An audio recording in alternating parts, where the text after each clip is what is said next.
There should be no fuzz on this whatsoever. The Russians interfered in our election during the 2016 cycle. They did it with purpose, they did it with sophistication, they did it with overwhelming technical efforts. It was September 2025 when a federal grand jury in the Eastern District of Virginia handed down a dramatic indictment. Former FBI Director James Comey was charged on 2 serious counts, one for false statements to Congress and another for obstruction of a congressional proceeding.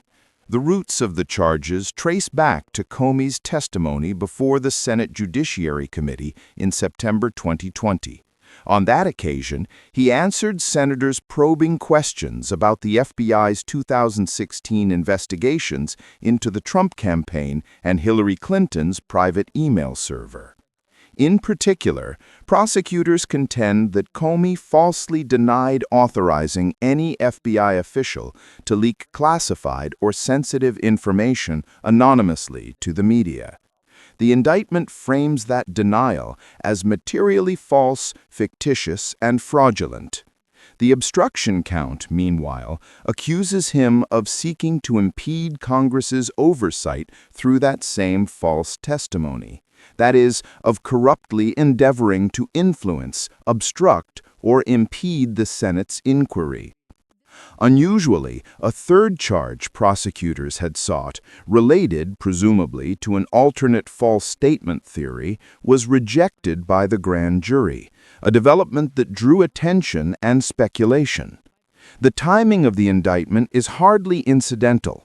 The alleged false statements at issue occurred in September 2020, and the 5-year statute of limitations for those potential charges was set to expire at the end of that month in 2025. I just want people to act. If they're not guilty, that's fine. If they are guilty or if they should be charged, they should be charged, and we have to do it now. Compounding the urgency, the move came just days after President Donald Trump publicly urged the Department of Justice to prosecute his political foes, including Comey. The internal dynamics at the DOJ also inflamed controversy.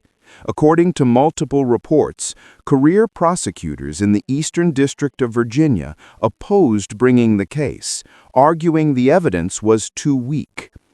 In a highly contentious development, the indictment was personally signed by Lindsay Halligan, who had just been installed as interim U.S. Attorney for the Eastern District days earlier, and who had previously served as one of Trump's personal lawyers.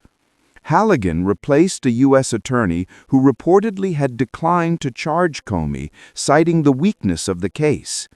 Critics have labeled the move a politically motivated vengeance prosecution, one that may be more about spectacle than sound criminal law.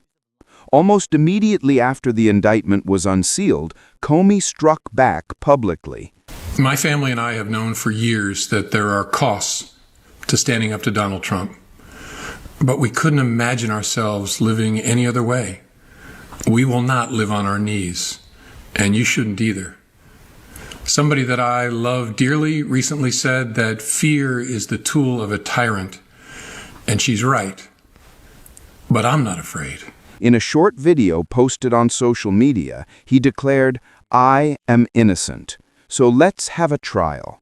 He added that his family had long understood the costs to standing up to Donald Trump. Comey's legal team, led by former U.S. Attorney Patrick Fitzgerald, has indicated it will vigorously challenge the indictment, likely seeking dismissal or narrowing of charges, and push hard on both procedural and evidentiary grounds. He is scheduled to be arraigned on October 9, 2025, in Alexandria, Virginia.